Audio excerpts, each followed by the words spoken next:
Olá, hoje, dia 15 de agosto de 2014, nós vamos gravar um estudo dirigido sobre o assunto materialismo histórico dialético, focando, a questão paradigmática desse paradigma tão importante na história das humanidades, que se associa logicamente ao marxismo, de Marx e Engels, né?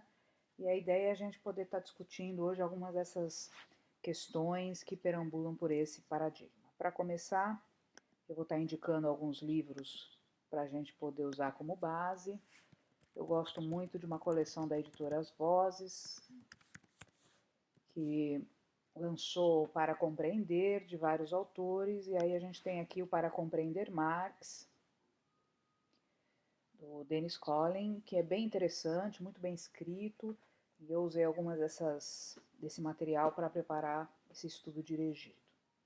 Então fica essa dica para compreender Marx, da editora Vozes. Bom, voltando então ao nosso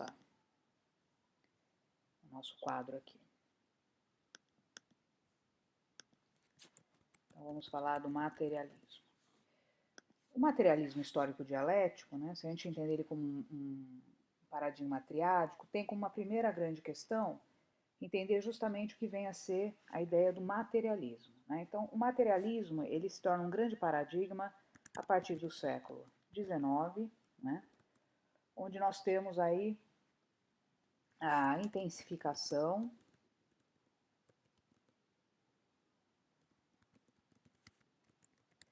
do sistema capitalista na Europa, né? Mais a industrialização, que vem, né, galgando desde a Revolução Industrial na Inglaterra, né? E novas relações de produção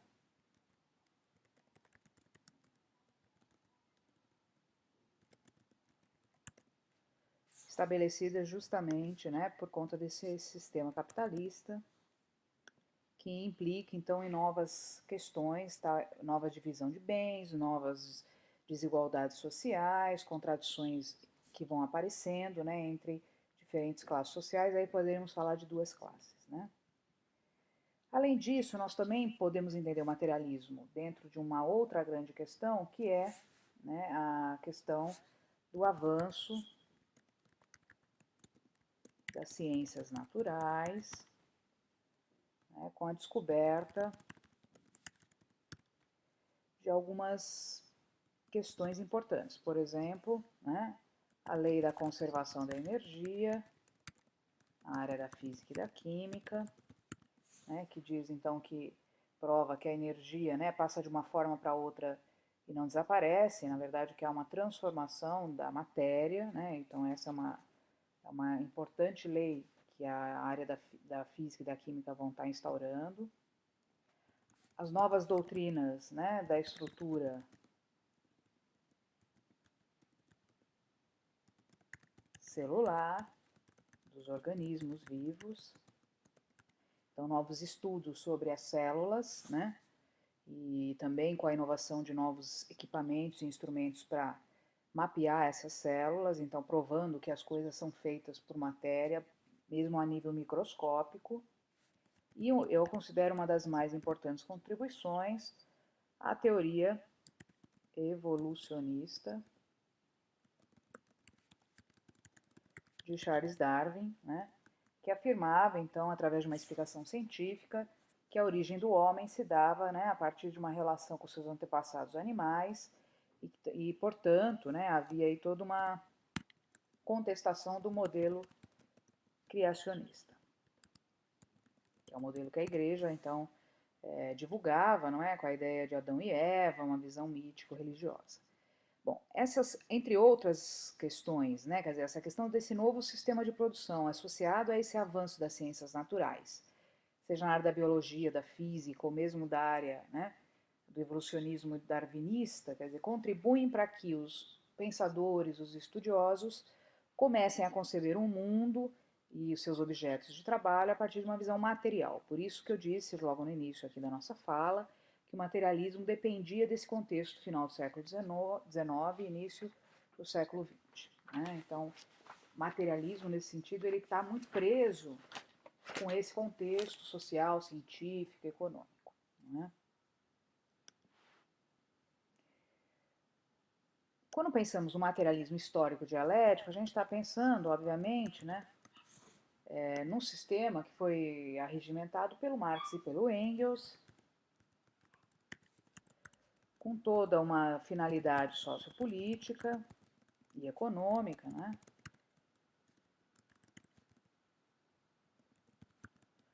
para rever o sistema de produção capitalista. Vão fazer isso a partir de um espectro específico, que é justamente Londres, né? Então vão ser sujeitos que vão estar se inserindo em alguns grupos revolucionários e olhando para o capitalismo e as suas contradições a partir da realidade do contexto londrino, né? E vão a partir de grandes influências como Hegel, né? Faubar,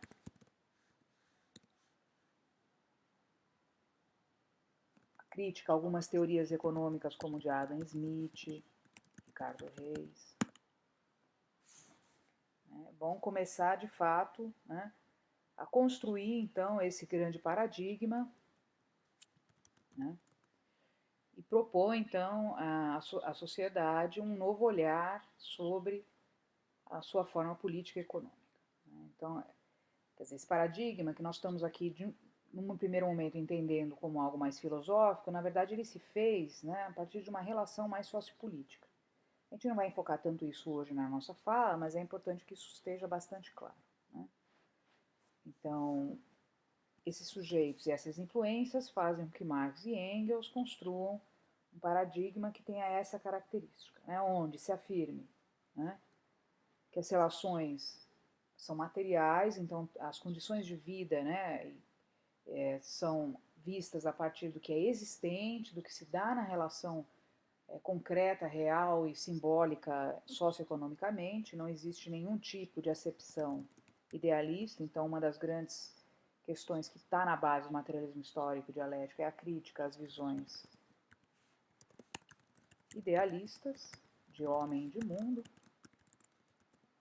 Daí a própria crítica ao próprio Hegel, que vai ser um dos grandes nomes do idealismo alemão, né? E um grande salto qualitativo do paradigma mediante a dialética, né? Tanto como método quanto na compreensão de homem de mundo, né? Como movimento. Né? Lembrando que a dialética, na verdade, já é uma matéria, vamos dizer assim, estudada e compreendida desde Heráclito, não é? Na Grécia, e que vem, obviamente, se arregimentando na história das humanidades. Então, aqui ela é apropriada, né? Ela vem numa visão inicialmente do próprio Hegel, porém, Marx e o Engels, né, vai dar outra roupagem à questão dialética, colocando, então, muito mais focada nas contradições, né, das relações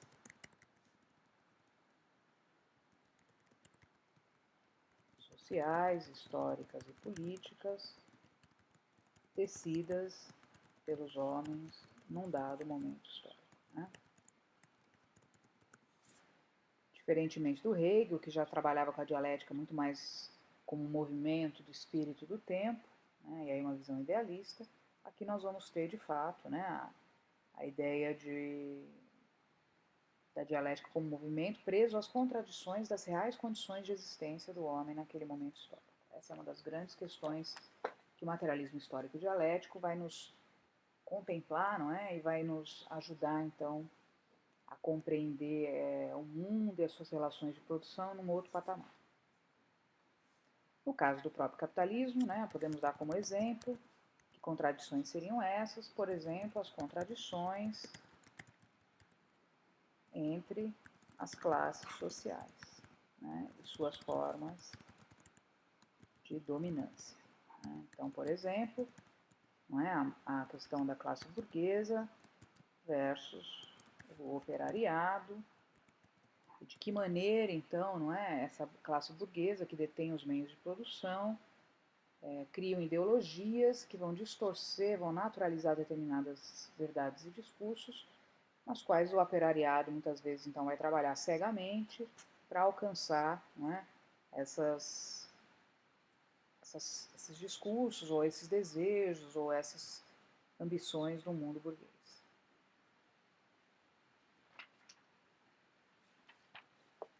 Bom, então nós estamos entendendo a dialética como um método de abordagem da realidade, reconhecendo-a como um processo em movimento histórico, né, provisório, transformador, e que com isso nos permite compreender a prática social dos indivíduos, né, dentro, obviamente, de um sistema econômico que vai ser o capitalismo. Então, é a dialética que faz com que esse paradigma do materialismo histórico, né, não se torne, por exemplo, um paradigma funcionalista. Então, a crítica, a visão funcionalista, que tem como premissa, não é, a ideia de adaptação passiva do sujeito às condições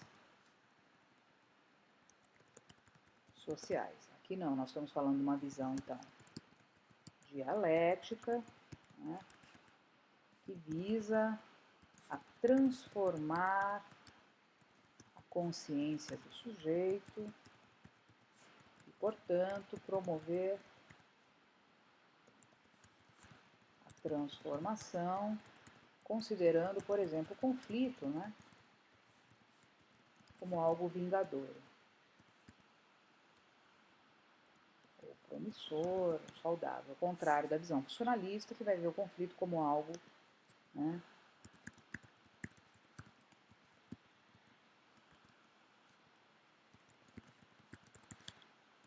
como algo a ser eliminado do seu horizonte, né. Então, aqui pensando mais a questão dos paradigmas, né, comparando o paradigma funcionalista com o paradigma sócio-histórico dialético. Isso é importante porque é justamente a dialética que vai dar toda essa diferenciação aí, não é? Que a gente pensa. Um outro modo, né, as questões sociais, econômicas. Para a psicologia, né, pensar o paradigma histórico dialético faz muito sentido, porque nós vamos alcançar com esse paradigma, não é? Vamos colocar aqui onde nós estamos querendo chegar, né? Então, nós estamos querendo chegar em dois lugares, né? Primeiro no projeto da psicologia russa, Kontiev, Luria, Vygotsky, e depois na psicologia sócio-histórica, né? Principalmente na América Latina e no Brasil.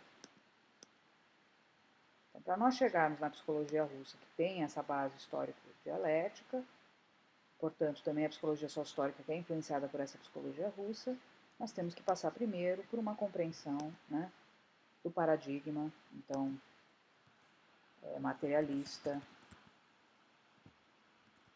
dialético, né, entendendo suas críticas e suas superações.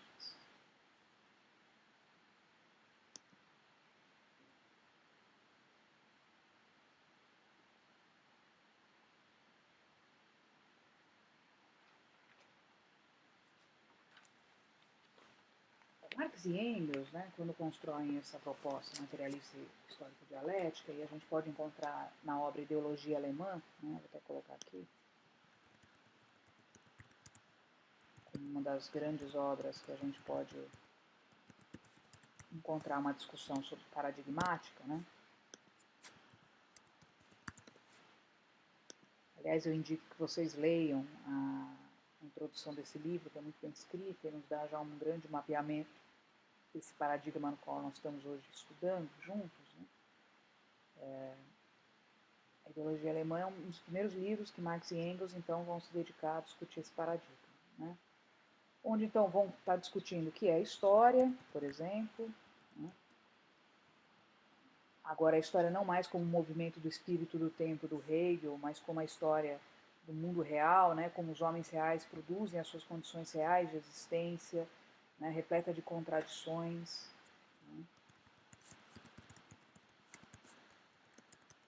que essas contradições é que moveriam um homem, né, em direção à mudança e ao tempo.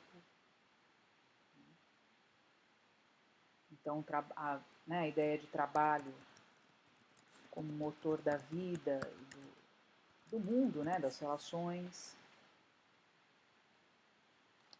é um grande conceito marxista, né, esse lugar do mundo do trabalho, né, e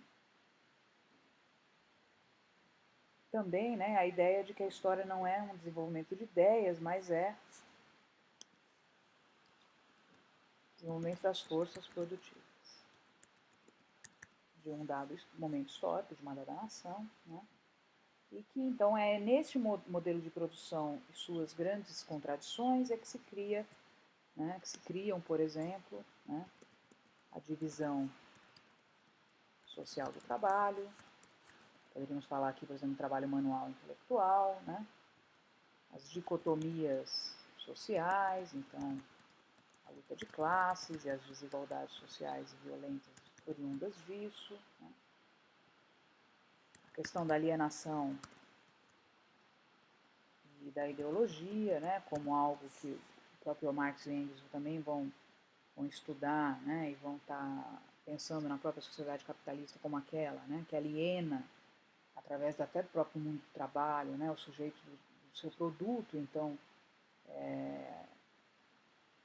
trabalha com a ideia da expropriação do outro, né, quer dizer, nós não nos reconhecemos nem no outro, nem no que produzimos, né, e ele vai fazer essa discussão através da questão da mercadoria, né, com Capital, por exemplo, a obra do Capital, que é uma das obras mais famosas do Marx e do Engels, né, vai discutir a questão, por exemplo, de como, né, a mercadoria passa do valor de uso ao valor de troca e fetichismo, né, e também discute a questão da mais-valia, né, que é o coração, vamos dizer assim, da produção do lucro para os proprietários dos meios de produção. Eu estou soltando algumas ideias do marxismo, eu não vou entrar nelas individualmente, mas para vocês verem a magnitude de um paradigma, né? Quer dizer, foi realmente um paradigma bastante denso e complexo, né? Que Marx e Engels deixam, então, para a história da humanidade, né? E não necessariamente pensando apenas numa transformação sociopolítica de comunismo, coisas desse tipo, mas pensando principalmente, né, uma nova forma de olhar para a sociedade, né, de uma consciência talvez mais crítica, né, de repensar a formação do próprio capitalismo, né, e obviamente deixando aí uma missão para nós pensarmos na necessidade, né, de uma mudança. Acho que essa é uma das questões aí, né? Quer dizer, seja por uma sociedade mais igualitária, né, seja no desaparecimento ou na minimização das desigualdades, né, um maior poder às outras classes sociais, né, que a gente poderia chamar de equidade social hoje, né, talvez uma nova concepção do trabalho, menos alienante, né, e superar essas divisões de trabalho manual e intelectual que muitas vezes está na base ainda, né, da nossa estrutura social. E com isso, então, talvez a gente superando um pouco desse processo alienador do próprio capitalismo, que é uma coisa bastante difícil nos dias de hoje, se a gente pensar a própria questão do consumismo, né? Como nós estamos sendo levados, de alguma maneira, a essa ópera alienante, né? de expropriação da própria condição de vida.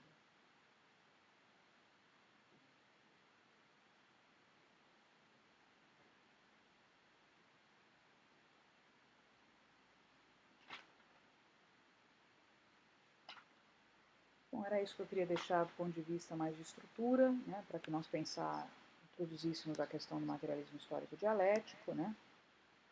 Entendendo, então, os eixos, pelo menos os primeiros eixos, para entender esse paradigma, né? E aí, ao longo da semana, eu vou trazendo outras contribuições para que nós possamos enriquecer essa discussão. Boa semana.